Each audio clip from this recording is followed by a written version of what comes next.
Praise the Lord. Praise the Lord. இன்றைய வார்த்தை வலையொலி வாயிலாக இந்த ஆழமான பார்வைக்கு உங்களை அன்போடு வரவேற்கிறோம். பாஸ்கா கால நல்வாழ்த்துக்கள். நேயர்கள் அனைவருக்கும் அன்பான வணக்கங்கள். தந்தை, மகன், தூய ஆவியின் பெயராலே ஆமென். ஆமென். எங்கள் அன்பான விண்ணக தந்தையே, இந்த அருமையான நாளுக்காக உமக்கு நன்றி சொல்றோம். இன்று எங்களுக்கு வழங்கப்பட்டுள்ள இந்த நற்செய்தி வாசகத்திற்காக உமக்கு நன்றி. உம்முடைய தூய ஆவியின் வல்லமையால் ஸ்தேவான் எவ்வாறு ஞானத்தோடும் அருளோடும் செயல்பட்டாரோ அதே ஆவியானவரை எங்கள் மீதும் பொழிவீராக. இன்றைய நாளின் வாசகம், அதாவது திருப்பாடல்கள் 119, எங்களுக்கு தரும் செய்தியான ஆண்டவரின் திருச்சட்டத்தின் மீதான பற்று அப்படிங்கறத எங்க இதயங்கள்ல ஆழமாக பதிக்க உம்மை மன்றாடுகிறோம். ஆமாம் ஆண்டவரே. இந்த நிகழ்ச்சியை பார்க்கிற நேயர்கள் ஒவ்வொருவரும் உமது வார்த்தையோட உண்மையை முழுமையா புரிஞ்சு பயன்பெறணும். இன்றைய வார்த்தை யூடியூப் சேனல்ல வாசகத்தின் வழியாக வெளிச்சம் பெறும் அனைத்து நேயர்களுக்கும் உமது எல்லையில்லா மன்னிப்பு, குணமளிக்கும் வல்லமை, உமது இரக்கம் மற்றும் கிருபை நிறைவாக கிடைக்க ஜெபிக்கிறோம். நிச்சயமா அவங்க வாழ்க்கையில உமது ஒளி வீசட்டும். அவர்கள் வாழ்வில் எதிர்கொள்ளும் பொய்களையும் எதிர்ப்புகளையும் உம்முடைய அமைதியால் வெல்லும் ஆற்றலை தாரும். ஆமென் ஆண்டவரே. விசுவாசிகளும் சமூகங்களும் கிறிஸ்துவுக்காகவும் நிலைவாழ்வுக்காகவும் தாகம் கொள்ள வேண்டும். ஆமென். இளைஞர்கள், குடும்பங்கள் மற்றும் பணியாளர்கள் கிறிஸ்துவை நம்பி மற்றவர்களை அவரிடம் வழிநடத்த வேண்டும். சாட்சிகளும் துன்புறுத்தப்படுவோரும் ஆவியின் வல்லமையால் உறுதியாக நிலைத்திருக்க வேண்டும். மற்றவர்கள் கிறிஸ்துவை வாழ்வின் உணவாக தேடவும் ஸ்தேவானைப் போல தைரியமாக சான்று பகரவும் உதவ வேண்டும். ஆமென். மற்றும் எங்களிடம் ஜெபத் தேவைகளை சொன்ன அனைவருக்காகவும் அவர்களின் நல்ல நோக்கத்திற்கான மன்றாட்டுகள் அனைத்தும் விரைவில் நிறைவேறும்படியாகவும் ஜெபிக்கிறோம். நிச்சயமாக. இந்த மன்றாட்டுகள் அனைத்தையும் எங்கள் சகோதரரும் ஆண்டவருமான இயேசு கிறிஸ்துவின் பேரில் திருமுன் வைக்கிறோம், எங்கள் அன்பு தந்தையே. ஆமென். உங்களது ஜெபத் தேவைகளை கமெண்டிலோ அல்லது எங்களின் வாட்ஸ்அப்பிலோ தெரிவியுங்கள். நாங்களும் எங்களது தனிப்பட்ட ஜெபத்திலும் ஜெபிக்கிறோம். இப்போ நாம இன்னைக்கு பார்க்க போற ஒரு ஆழமான விஷயத்துக்குள்ள போறதுக்கு முன்னாடி ஒரு சின்ன ஸ்டோரி ஒன்னு சொல்றேன். கண்டிப்பா சொல்லுங்க, கேப்போம். ஒரு நாட்டுல ஒரு ராஜா இருந்தார். அவர் ஒரு நாள் தன்னுடைய தங்க ரதத்துல ரொம்ப பிரம்மாண்டமா பவனி வந்துட்டு இருந்தார். அவர் போகும்போது ஊர் மக்கள் எல்லாரும் அந்த ரதத்துக்கு பின்னாடியே முண்டியடிச்சிட்டு ஒரு பெரிய கூட்டமா ஓடி வந்தாங்க. இத பார்த்த ராஜாவுக்கு மனசுக்குள்ள ஒரு பெரிய சந்தோஷம். ஓ, மக்கள் நம்மள விரும்புறாங்கன்னு நினைச்சிருப்பார். ஆமா, கரெக்ட். ஆஹா, மக்கள் நம்ம மேல எவ்வளவு அன்பும் மரியாதையும் வச்சிருக்காங்க, நமக்காக இப்படி வெயில்ல ஓடி வர்றாங்களே அப்படின்னு நினைச்சு ரொம்ப நெகிழ்ந்து போயிட்டார். ஆனா நிஜம் வேறையா இருந்திருக்குமே. கண்டிப்பா. கொஞ்ச நேரம் கழிச்சுதான் அவருக்கு அந்த கசப்பான உண்மை தெரிஞ்சது. அந்த ரதத்துல இருந்த ஒரு சின்ன ஓட்ட வழியா ராஜாவுடைய பொக்கிஷத்துல இருந்த தங்க காசுகள் ஒவ்வொன்னா கீழே விழுந்துட்டே இருந்துச்சு. அட பாவமே. ஆமாங்க, மக்கள் ராஜா மேல இருக்கிற அன்பால ஓடி வரல, கீழே விழுகிற அந்த தங்க காசுகளை பொறுக்கதான் அப்படி முண்டியடிச்சுட்டு ஓடி வந்திருக்காங்க. இது ரொம்ப கஷ்டமான ஒரு விஷயம். அந்த நிமிஷம் அந்த ராஜாவுடைய மனசு எவ்வளவு சுக்குநூறா உடைஞ்சிருக்கும்னு கொஞ்சம் நினைச்சு பாருங்க. ரொம்ப ஆழமான ஒரு ஸ்டோரி இது. அந்த ராஜாவின் ஏமாற்றமும் வலியும் நமக்கு நல்லாவே புரியுது. உண்மைதான். ஏன்னா மக்கள் தன்னை நேசிக்கல, தான் கொடுக்கிற பொருளை மட்டும்தான் நேசிக்கிறாங்க அப்படின்னு ஒருத்தருக்கு தெரிய வரும்போது வர்ற அந்த வலி இருக்குல்ல, அது ரொம்ப பெரியது. ஆமா, அது ஒரு பெரிய ஏமாற்றம் தானே. கண்டிப்பா. இப்போ யோவான் எழுதிய நற்செய்தி அதிகாரம் 6ல ஆண்டவர் இயேசுவுக்கும் இதே மனநிலை தான் இருந்திருக்கும் நான் நினைக்கிறேன். நீங்க சொல்றது சரியா படுது. நேயர்களே, நாம எதற்காக ஆண்டவரை தேடுறோம்? நம்மளோட உழைப்பு, நம்மளோட ஓட்டம் எதை நோக்கியது? இதத்தான் இன்னைக்கு நாம இந்த நற்செய்தி வாசகத்தின் அடிப்படையில ரொம்ப ஆழமா அலசி பார்க்க போறோம். கண்டிப்பா. இது புரிஞ்சிக்க அந்த முதல் நூற்றாண்டு பின்னணிக்குள்ள நம்ம கொஞ்சம் போகணும். யோவான் நற்செய்தி 6ஆம் அதிகாரம் வசனங்கள் 22 முதல் 26 வரை உள்ள நிகழ்வுகளை கொஞ்சம் உற்று கவனிங்க. இது இயேசு 5000 பேருக்கு உணவு அளித்த அந்த பிரம்மாண்டமான அற்புதத்துக்கு அடுத்த நாள் நடக்கிற நிகழ்வு தானே? அதேதான். முந்திர நாள் அங்க ஒரு படகை தவிர வேற எந்த படகும் இல்லைன்னு மக்கள் பாக்குறாங்க. இயேசு தன் சீடர்களோடு அந்த படகில் ஏறல அப்படிங்கறதையும் கவனிச்சிருக்காங்க. சரி. ஆனா மறுநாள் வேற சில படகுகள் அங்க வருது. இயேசுவும் அவரோட சீடர்களும் அங்க இல்ல அப்படிங்கறது உணர்ந்த மக்கள் உடனே அந்த படகுகள்ல ஏறி இயேசுவை தேடி கப்பர்நாகும் அப்படிங்கிற ஊருக்கு போறாங்க. ஒரு நிமிஷம், இத கொஞ்சம் பிராக்டிக்கலா யோசிச்சு பார்ப்போம். மக்கள் கூட்டம் அவ்வளோ சிரமப்பட்டு படகுகள்ல ஏறி இயேசு எங்க இருக்காருன்னு தேடி அலையறாங்க. முதல் நூற்றாண்டுல இது ஒன்னும் அவ்வளோ ஈஸியான விஷயம் கிடையாது. இது பாக்குறதுக்கு மாபெரும் விசுவாசத்தின் வெளிப்பாடு போல தெரியுதே. பாக்குறதுக்கு அப்படிதான் தோணும். இல்ல, இத நான் எப்படி பாக்குறேன்னா, ஒரு மனுஷன் ரொம்ப கடினமா உழைச்சு ஒரு பெரிய ஏணியில மேல ஏறி போறான். ரொம்ப கஷ்டப்பட்டு உச்சிக்கு போன பிறகுதான் அவனுக்கு தெரியுது தான் ஏறி வந்த ஏணி முற்றிலும் தவறான ஒரு சுவத்துல சாஞ்சிருக்குன்னு. இந்த மக்களோட தேடலும் அவ்வளோ கஷ்டப்பட்டு வந்ததும் அந்த ஏணியில ஏறிய மனுஷனோட நிலைமையும் ஒண்ணுதானோன்னு எனக்கு தோணுது. அவங்க தேடினது சரி, ஆனா தப்பான காரணத்துக்காக தேடுறாங்களோ? அந்த ஏணி ஒப்பீடு ரொம்ப ரொம்ப அருமை. நீங்க சொன்னது 100க்கு 100 உண்மை. பாத்தீங்கன்னா அந்த மக்கள் எவ்வளவு தூரம் பயணம் செஞ்சாங்க, எவ்வளவு கஷ்டப்பட்டு வந்தாங்க அப்படிங்கிறது இங்க முக்கியமே இல்லை. அவங்க இதயத்தோட ஆழத்துல என்ன நோக்கம் இருந்தது அப்படிங்கிறது தான் முக்கியம். ஆமா, அதாவது மக்கள் தேடி வராங்களே, ஆண்டவர் அவங்கள அப்படியே வரவேற்றிருக்கலாமே அப்படின்னு நமக்கு தோணும். ஆனா இயேசு மனிதர்களுடைய முகத்தை மட்டும் பாக்குறவர் இல்ல, இருதயத்தை பாக்குறவரு. கரெக்ட். அவங்களுடைய இருதயத்தின் ஆழத்தில் இருக்கிற நோக்கத்தை பாக்குறவர் அவர். மக்கள் ஏன் வராங்க? அவங்க ஒரு பரிமாற்ற உறவு, அதாவது ஒரு டிரான்சாக்ஷனல் ரிலேஷன்ஷிப்பை எதிர்பார்த்து வராங்க. டிரான்சாக்ஷனல் ரிலேஷன்ஷிப் அப்படின்னா, நான் உன்னை தேடி வர்றேன், நீ எனக்கு சாப்பாடு கொடு அப்படிங்கிற ஒரு வியாபாரமான நிலை. ஆனா இயேசு எதிர்பார்க்கிறது ஒரு மாற்றுருவாக்க உறவை, ஒரு டிரான்ஸ்ஃபார்மேஷனல் ரிலேஷன்ஷிப்பை. ஓ, மாற்றுருவாக்க உறவு, அருமையான வார்த்தை. ஆமாங்க, அவர் செய்த அந்த உணவு பெருக்கும் அற்புதம் ஒரு அடையாளம். அது இயேசு யார், அவர் எங்கிருந்து வந்திருக்கிறார், அவர் எப்படி நம்ம ஆன்மாவின் பசியை தீர்க்க போகிறார் அப்படிங்கறதை காட்டும் ஒரு வழிகாட்டி. புரியுது. ஆனால் மக்கள் அந்த அடையாளத்தின் வழியாக ஆண்டவரை பார்க்கல. அவங்களுக்கு தேவை தங்களுடைய வயிற்று பசியை தீர்த்த அந்த அப்பம் மட்டும்தான். அதாவது அந்த ஸ்டோரியில வந்த மக்கள் தங்க காசுகளுக்காக ஓடி வந்த மாதிரி இவங்க அந்த அப்பத்துக்காக மட்டுமே ஓடி வராங்க. சரியா சொன்னீங்க. வசனம் 26ல இயேசு ரொம்ப உறுதியா ஒரு நெத்தியடியா ஒரு விஷயத்த சொல்றாரு. நீங்கள் அரும் அடையாளங்களை கண்டதால் அல்ல, மாறாக அப்பங்களை வயிறார உண்டதால் தான் என்னை தேடுகிறீர்கள் அப்படின்னு சொல்றாரு. அப்போ இயேசு அவங்களோட உண்மையான நோக்கத்தை அப்படியே வெளிச்சம் போட்டு காட்டுறாரு. அதாவது அந்த அற்புதத்தோட உண்மையான அர்த்தத்தை அவங்க புரிஞ்சுக்கலன்னு சொல்றாங்க. ஆமா, இங்க நம்ம மூல மொழியான கிரேக்கத்துக்கு போகணும். அங்க செமியோன் அப்படிங்கிற வார்த்தை பயன்படுத்தப்பட்டிருக்கு. இதுக்கு அடையாளம் அல்லது சைன் அப்படின்னு அர்த்தம். சரி, இயேசு செய்கிற அற்புதங்கள் எல்லாமே அவர் யார், அவர் எங்கிருந்து வந்திருக்கார் அப்படிங்கறத காட்டுற அடையாளங்கள். ஆனா மக்கள் அந்த அடையாளத்தை தேடல, அந்த அற்புதம் கொடுத்த வயிற்று பசிக்கான உணவை மட்டுமே தேடினாங்க. அதாவது அழிப்பவரை மறந்துட்டு அழிக்கப்பட்ட பொருளை மட்டுமே தேடுற மனித இயல்புன்னு சொல்லலாமா? கரெக்ட். இது ரொம்ப தெளிவா அந்த மனித இயல்பை காட்டுது.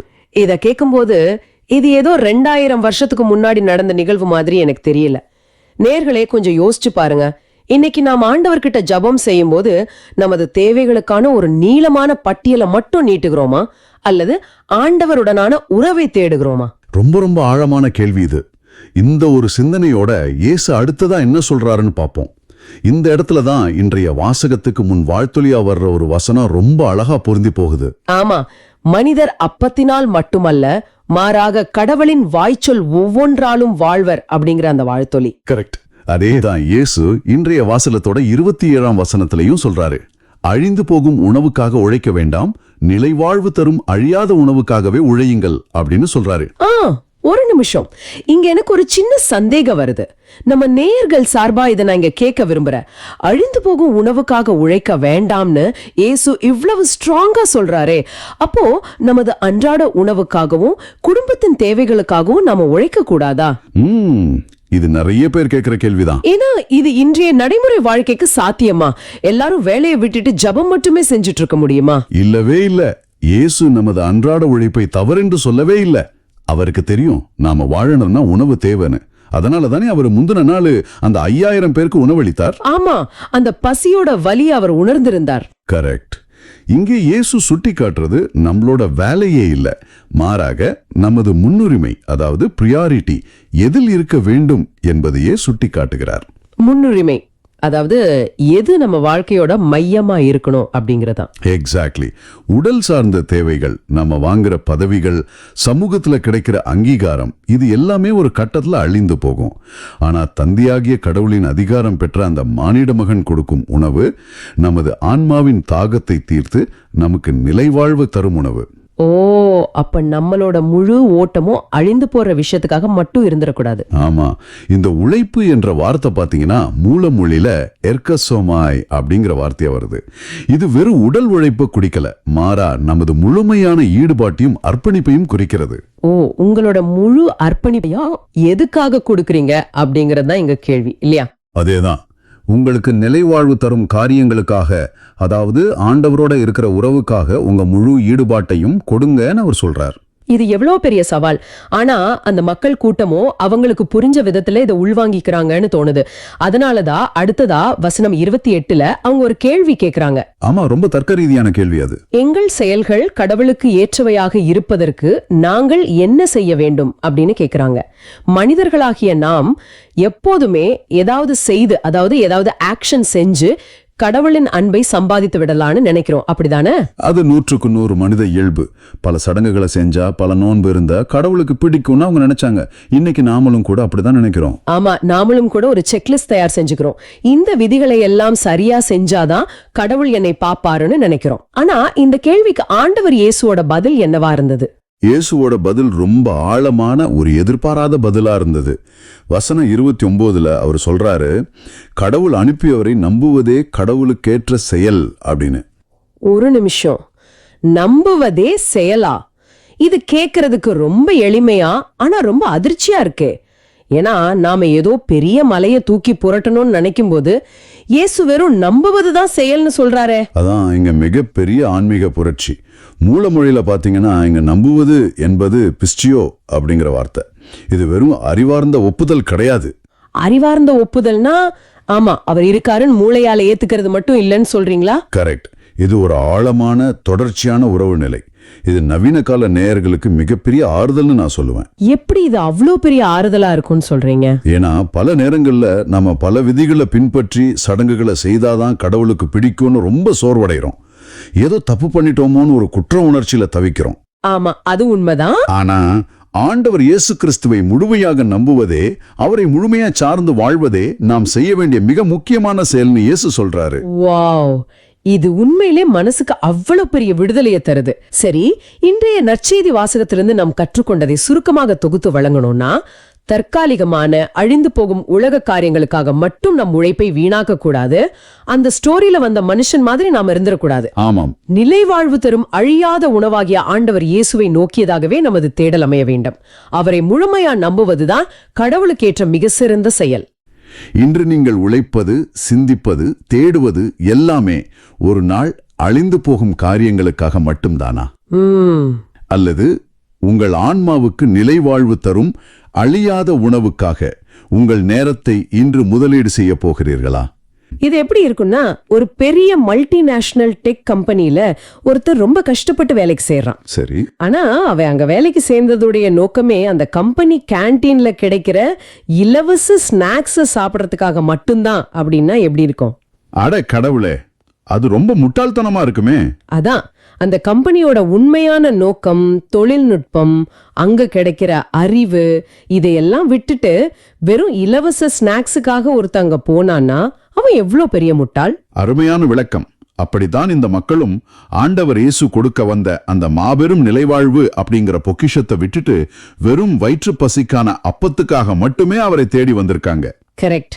எனக்கு ஒரு கடன் பிரச்சனை இருக்கு, உடம்பு சரியில்லை, நான் ஜெபிக்கிறேன், அவர் உடனே அதை தீர்த்து வைக்கணும், வேலை முடிஞ்சதும் ஆண்டவரை மறந்துடணும், அவ்வளவுதான் என் விசுவாசம் அப்படின்னு நம்ம பல நேரங்கள்ல சுருக்கிடுறோம் இல்லையா?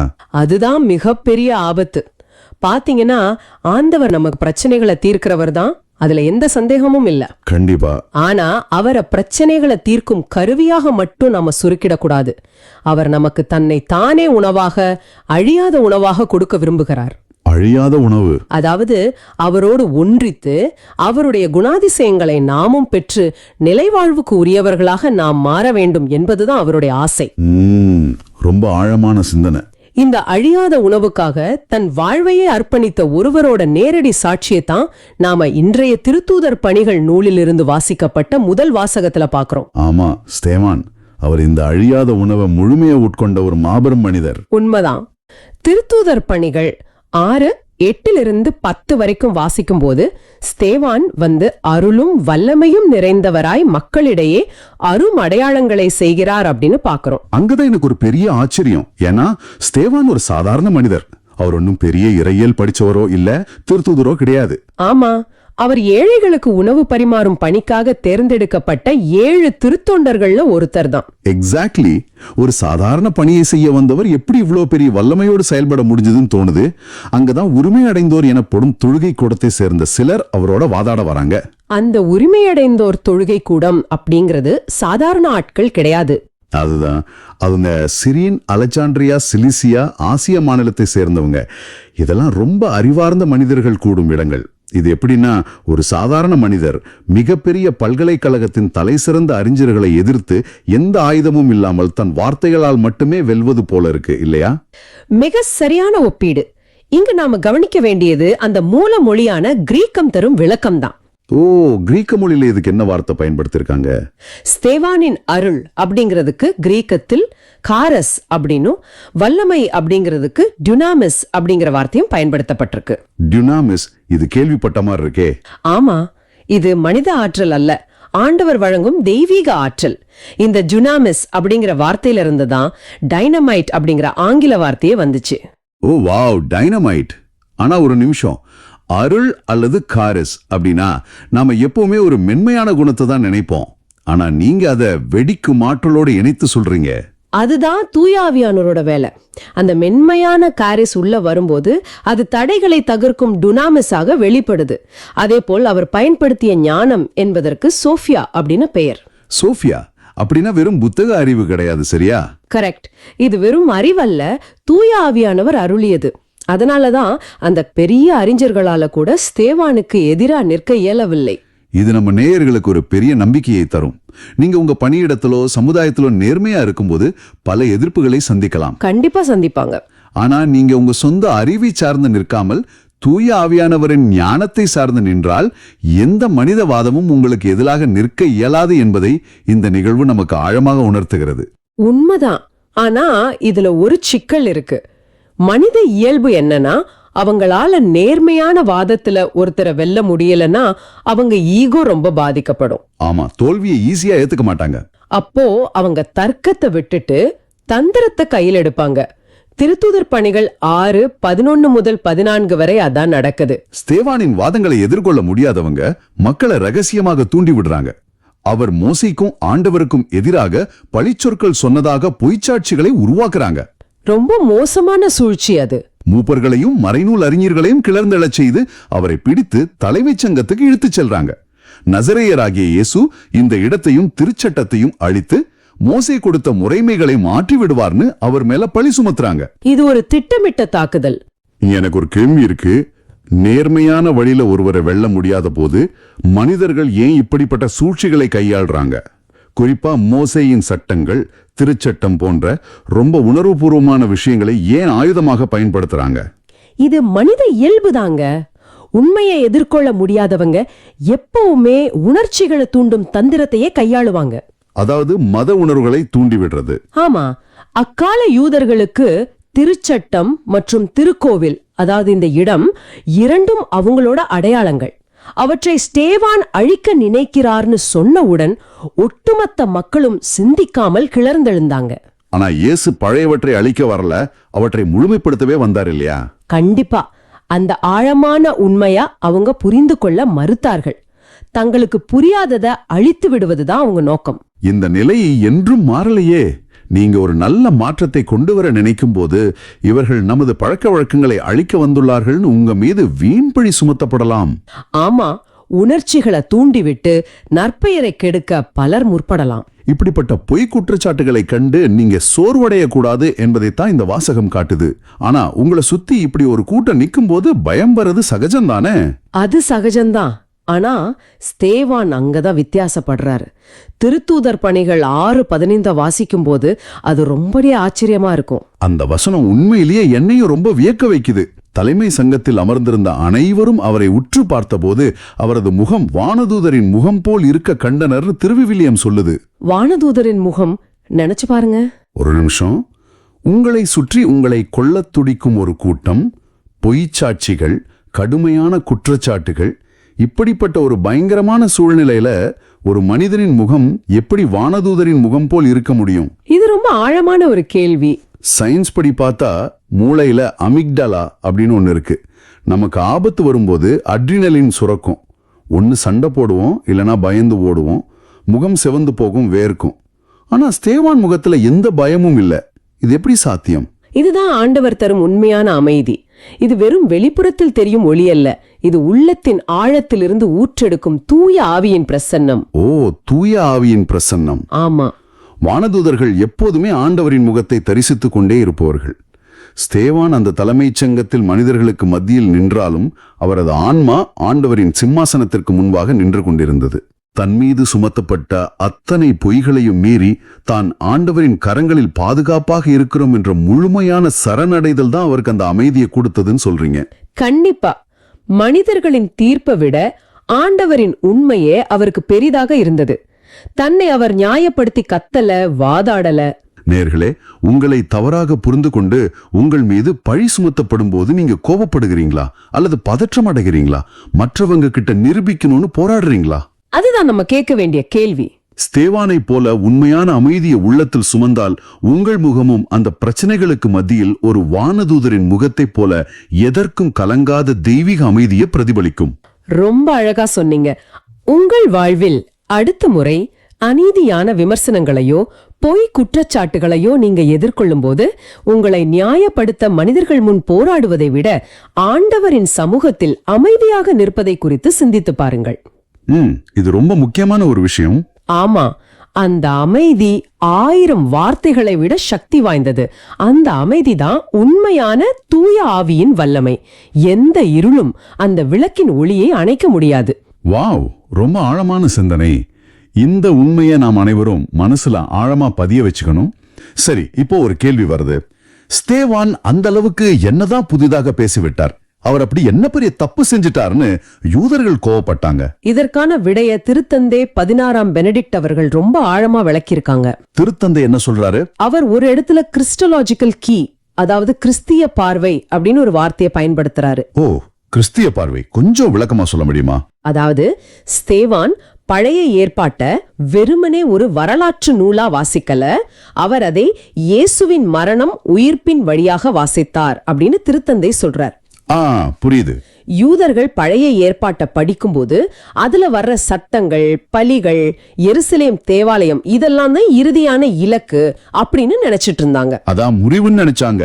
ஆமா, ஆனா ஸ்தேவான் என்ன செஞ்சார்னா திரு விவிலியத்துல இருக்கிற பழைய ஏற்பாட்டு நிகழ்வுகள் அனைத்தையும் உயிர்த்த இயேசு அப்படிங்கிற அந்த திறவுகோலை வச்சு திறக்க ஆரம்பிச்சார். அருமையான விளக்கம். உதாரணமா, பழைய ஏற்பாட்டில் ஆண்டவர் எங்கும் நிறைந்திருக்கிறார், அவர் மனிதர்கள் கட்டிய ஆலயங்களில் மட்டும் சுருங்கி விடுபவர் அல்ல என்பதை தெளிவாக சுட்டிக்காட்டினார். அதாவது பழைய எருசலேம் தேவாலயத்தின் வழிபாடு முடிவுக்கு வந்துவிட்டது, இனிமேல் உயிர்த்த இயேசுவே புதிய உண்மையான ஆலயம் என்பதை அவர் ரொம்ப தைரியமாக அறிவித்தார். ஆனா கொஞ்சம் யோசிச்சு பாருங்க, யூதர்கள் கோவப்பட்டதும் ஒரு வகையில நியாயம் தானே? ஏன் அப்படி சொல்றீங்க? ஏன்னா அவங்க 1000 வருஷமா நம்பிட்டு இருந்த ஒரு தேவாலய முறைய இது முடிஞ்சிருச்சு, இதுக்கு மேல ஒருத்தர் வந்திருக்கார் அப்படின்னு ஒருத்தர் வந்து ஒரே நாள்ல சொன்னா யாருக்கு தான் கோபம் வராது? அவங்களுடைய முழு கலாச்சாரமே அதானே. நீங்க சொல்றது 100க்கு 100 உண்மை. மனிதர்களாகிய நமக்கு கோபம் வர்றது இயல்புதான். ஆமா. ஆனா பிரச்சனை என்னன்னா சமயம் அல்லது மதம் அப்படிங்கிறது சில நேரங்கள்ல சிலை வழிபாடாக மாறிடுது. மதமே சிலை வழிபாடா மாறுமா? எப்போ அப்படி மாறும்? நாம் ஆண்டவரை வழிபடுவதற்கு பதிலாக அவரை வழிபடுவதற்காக நாம் உருவாக்கிய அந்த முறைமைகளையும் சடங்குகளையும் வழிபட ஆரம்பிக்கும் போது. ஓ, சடங்குகளை வழிபடுறது. யூதர்கள் தேவாலயத்தின் மீது வைத்திருந்த பக்தி ஆண்டவர் மீது வைத்திருந்த பக்தியை விட அதிகமாகிவிட்டது. ஆண்டவரே மனித உருவில் வந்து நின்ற போது அவர்களால் அந்த புதிய ஆலயத்தை ஏற்றுக்கொள்ள முடியவில்லை. இது ரொம்ப ஆழமான ஒரு சிந்தனைங்க. ஆமா, இன்னைக்கு நாமும் கூட பல நேரங்கள்ல இப்படித்தான் இருக்கிறோமோ? ஆண்டவரை விட, அவர் காட்டுகிற அன்பை விட நாம செஞ்சுட்டு வர சடங்குகளுக்கும் பாரம்பரியமான முறைமைகளுக்கும் அதிக முக்கியத்துவம் கொடுத்துடுறோமோ? இது நம்ம கண்டிப்பா சிந்திக்க வேண்டிய ஒரு விஷயம். நம்முடைய மனசுல நாமே கட்டி வச்சிருக்கிற அந்த பழைய சிஸ்டத்தை இயேசு உடைக்கும் போது நாமளும் அந்த யூதர்கள் மாதிரி கோபப்படுறோமா அப்படின்னு ஒவ்வொருத்தரும் யோசிச்சு பார்க்கணும். உண்மைதான். உண்மையான ஆலயமான இயேசுவை நாம் தேட வேண்டுமே தவிர வெறும் சட்டங்களுக்குள் அடைபட்டு போய்விடக்கூடாது. கரெக்ட். சரி, இப்ப மறுபடியும் ஸ்தேவானுடைய இடத்துக்கு வருவோம். இப்படி எல்லாரும் எதிர்த்து நிக்கும்போது, பொய்ச்சாட்சிகள் சொல்லப்படும் போது ஒரு மனிதன் எப்படி தன் நிலைப்பாட்டுல உறுதியாக நிற்க முடியும்? எனக்கும் அந்த சந்தேகம் இருக்கு. அதற்கான உளவியல் மற்றும் ஆன்மீக பலம் எங்கிருந்து கிடைக்கிறது? அதற்கான பதிலை இன்றைய திருப்பாடல்கள் 119 நமக்கு ரொம்ப தெளிவாக தெரிகிறது.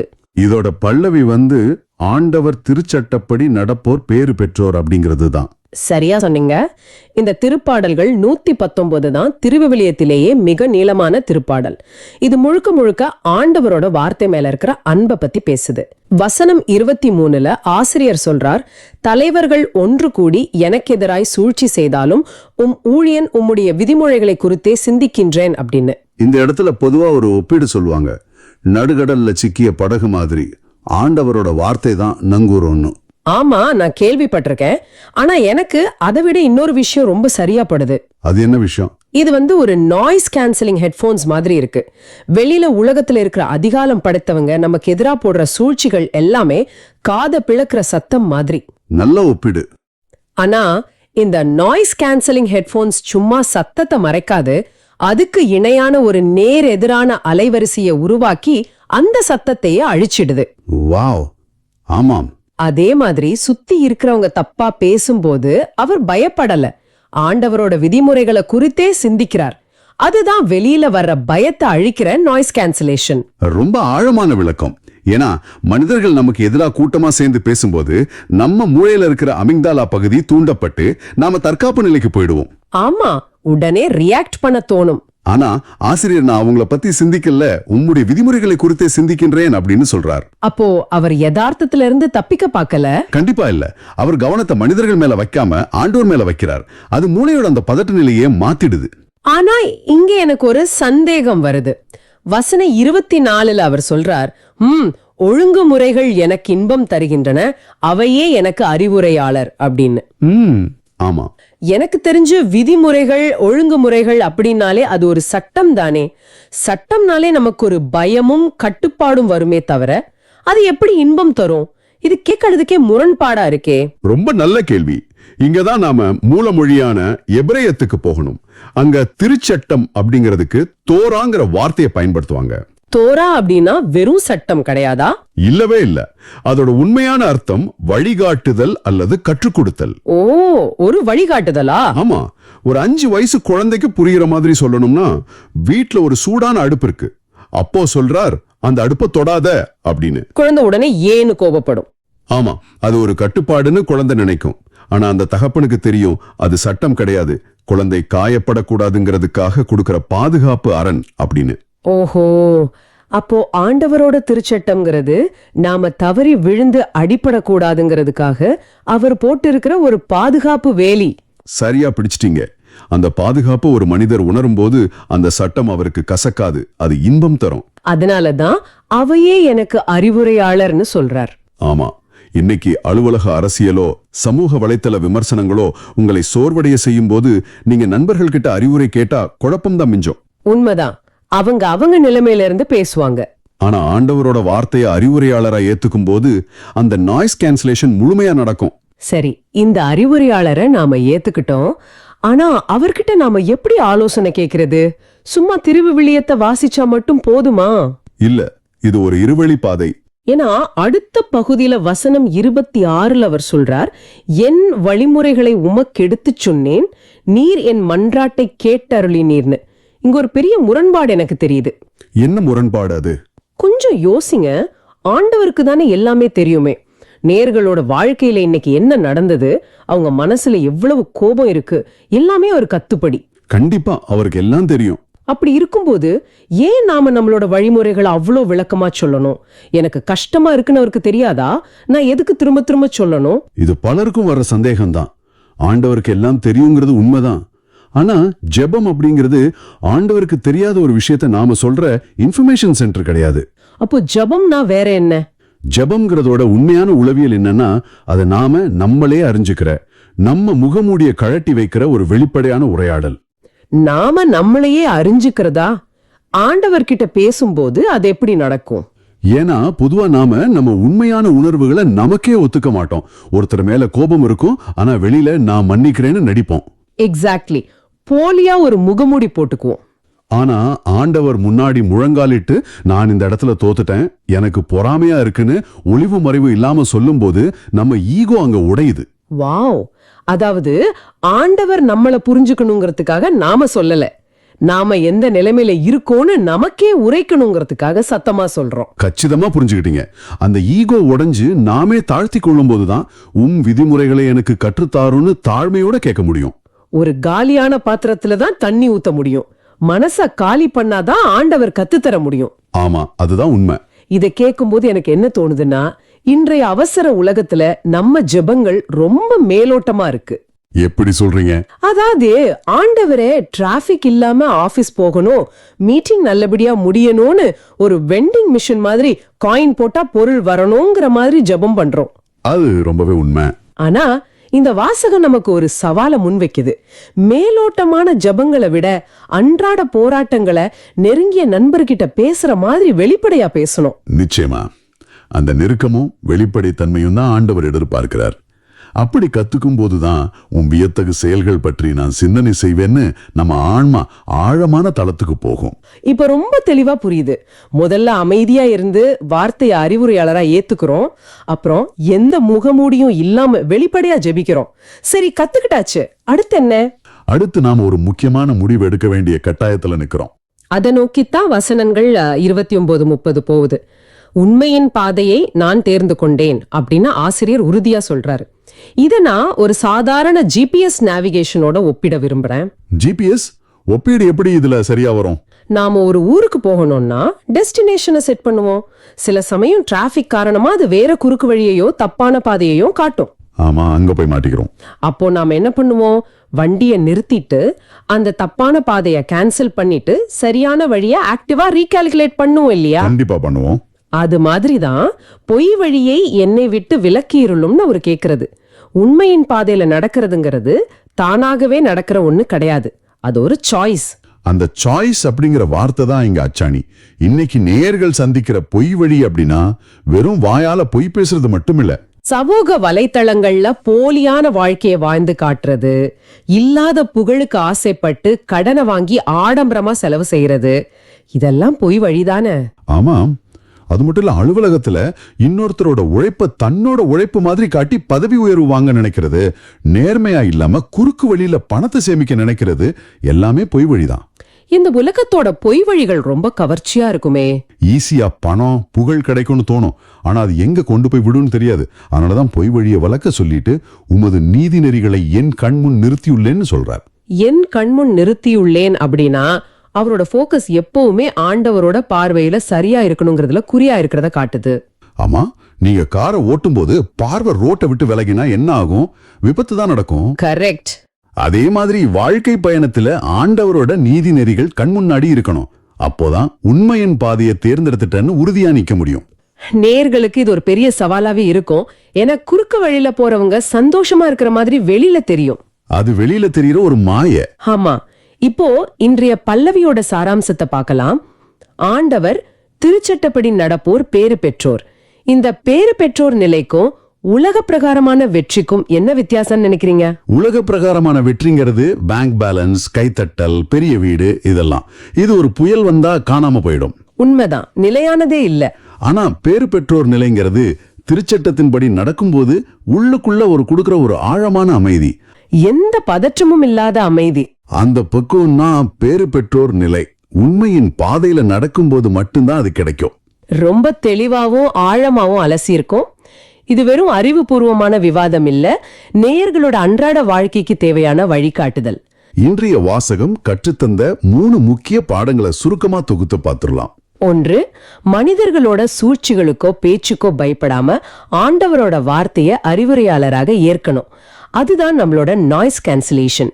2, ஜெபத்துல முகமூடி இல்லாம பலவீனங்களை வெளிப்படையாக ஒப்புக்கொண்டு ஒரு நண்பர்கிட்ட பேசுற மாதிரி ஆண்டவர்கிட்ட இருந்து கத்துக்கணும். 3, உலகத்தோட கவர்ச்சியான குறுக்கு வழிகளை விலக்கிட்டு உண்மையின் பாதைய ஒவ்வொரு நாளும் ஒரு ஆக்டிவ் சாய்ஸா தேர்ந்தெடுக்கணும். இந்த 3 பாடங்களும் ஆன்மீக வாழ்வோட அடித்தளம். இது நாம இன்னைக்கு எடுக்க போற முடிவுகள்ல கண்டிப்பா பயன்படுத்தணும். நிச்சயமா. நேர்களே, உங்ககிட்ட ஒரு முக்கியமான கேள்வியை நான் முன்வைக்க விரும்புறேன். இன்னைக்கு நீங்க ஒரு முடிவு எடுக்கும்போது உங்கள் கண் முன் இருப்பது இந்த உலகத்தின் கவர்ச்சியான பொய் வழியா அல்லது ஆண்டவரின் மாறாத நீதி நெறிகளா? சிந்தித்து பாருங்கள். இது இன்றைய காலகட்டத்துல குறிப்பா இந்த நிகழ்ச்சியை கேட்டுக்கொண்டிருக்கிற ஒவ்வொருத்தருக்கும் ரொம்பவும் பயன்படக்கூடிய ஒரு விஷயம். கண்டிப்பா.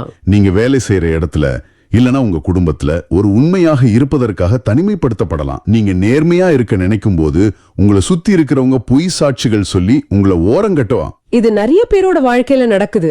இவன் மட்டும் என்ன பெரிய யோக்கியனா அப்படின்னு பேசி உங்களுக்கு ஒரு பெரிய மன அழுத்தத்தை கொடுக்கலாம். அந்த நேரத்துல உங்களால ஸ்தேவான் மாதிரி அமைதியா இருக்க முடியுமா? மனிதர்களுடைய பலத்துல அது ரொம்ப கஷ்டம்தான். ஆனா ஆண்டவரின் திருச்சட்டத்தின் படி நடப்போர் பேறு பெற்றோர். ஆமா, பேறு பெற்றோர்.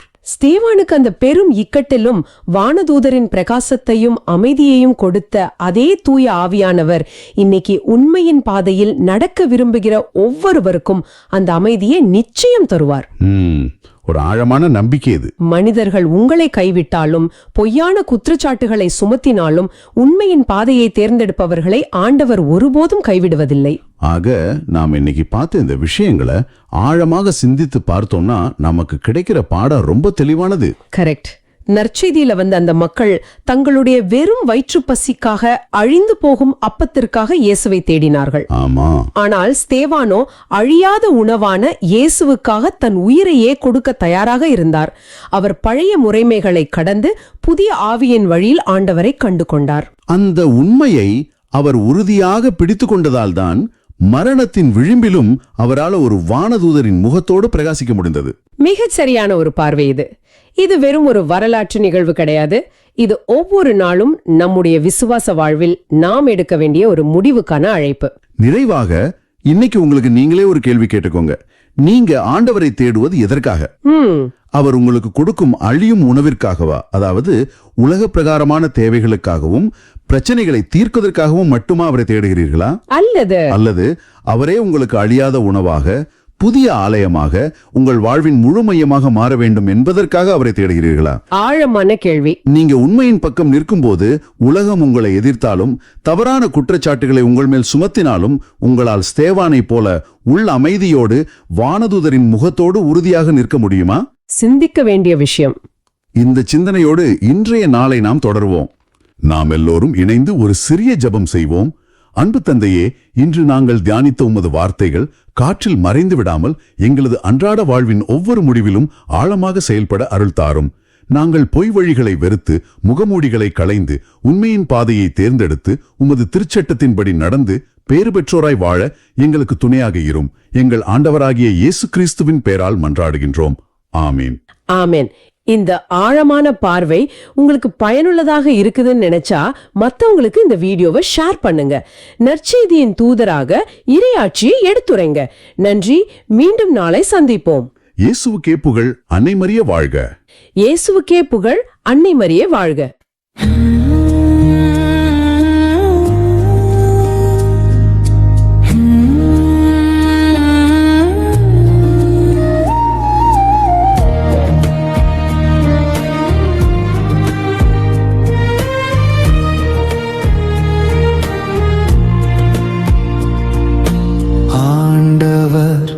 திருச்சட்டப்படி நடப்போர் பேறு பெற்றோர்.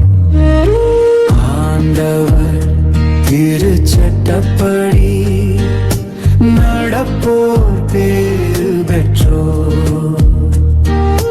தலைவர்கள் ஒன்று கூடி எனக்கெதிராய் சூழ்ச்சி செய்தாலும்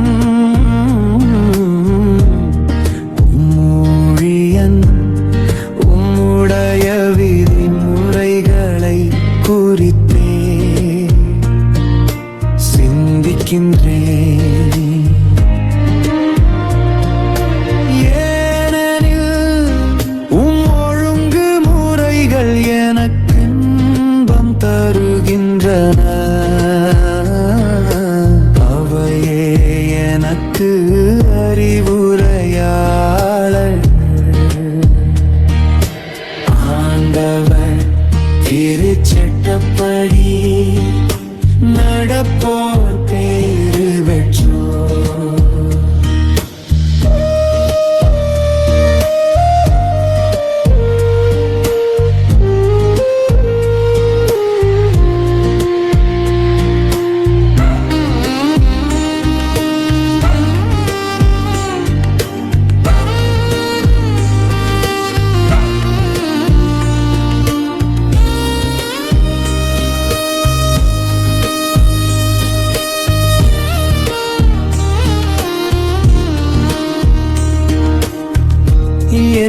வழிமுறைகளை உமக்கு எடுத்து சொன்னேன்.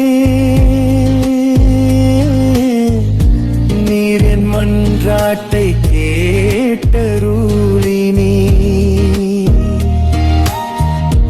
உம் விதிமுறைகளை எனக்கு கற்றுத்தாரும். உன்யமங்கள் காட்டும் வழியையும் வியத்தகு செயல்கள் பற்றி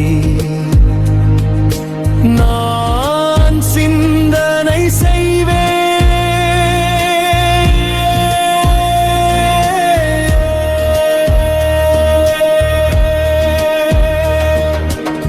ஆண்டவர் திருச்சட்டப்படி நடப்போர் பேறு பெற்றோர்.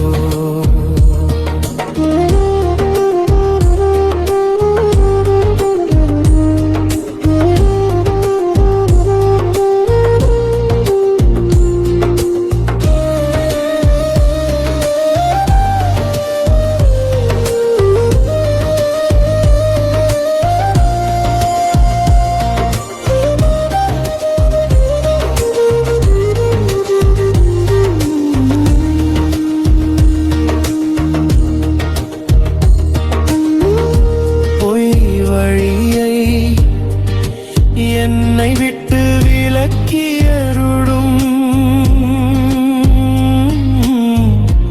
உமது திருச்சட்டத்தை எனக்கு கற்றுத்தாரும். உண்மையின் பாதையை நான் தேர்ந்து கொண்டேன். உம்மீதி நேரேறிகளை என் கண் முன் நிறுத்தியுள்ளே. ஆண்டவர் திருச்சட்டப்படி நடப்போர் பேறு பெற்றோர். ஆண்டவர் திருச்சட்டப்படி நடப்போர் பேறு பெற்றோர். ஆண்டவர் திருச்சட்டப்படி நடப்போர் பேறு பெற்றோர்.